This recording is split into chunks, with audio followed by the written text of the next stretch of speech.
आजा गन राजा गौरी के ललना, पहुना बन के आवे मोरे च अंगना। आजा गन राजा गौरी के ललना, पहुना बन के आवे मोरे च अंगना।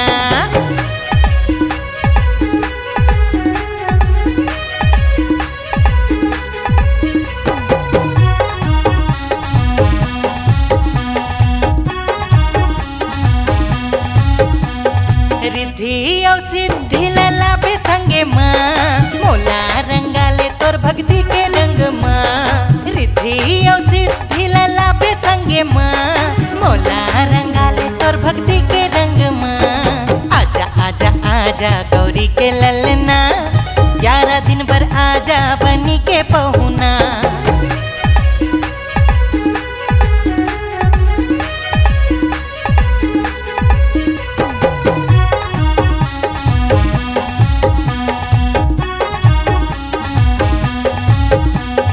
देवा तोर सेवा बजा हो दिन रात, करबे मोरो ऊपर ते कृपा के बरसात। देवा तोर सेवा बजा हो दिन रात, करबे मोरो ऊपर ते कृपा के बरसात। आजा मोर अंगना गौरी के ललना, आबे गन राजा बनी के पहुना।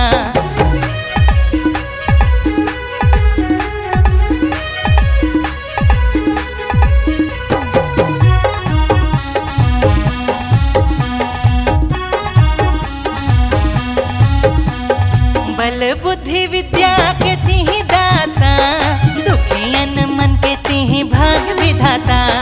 बल बुद्धि विद्या के तिहि दाता, दुखियन मन के तिहि भाग विधाता। आजा आजा आजा गौरी के ललना, आबे गन राजा बनी के पहुना। आजा आजा आजा गौरी के ललना, पहुना बन के आबे मोरे च अंगना। पहुना बन के आबे मोरे च अंगना, पहुना बन के आबे मोरे च अंगना। पहुना बन के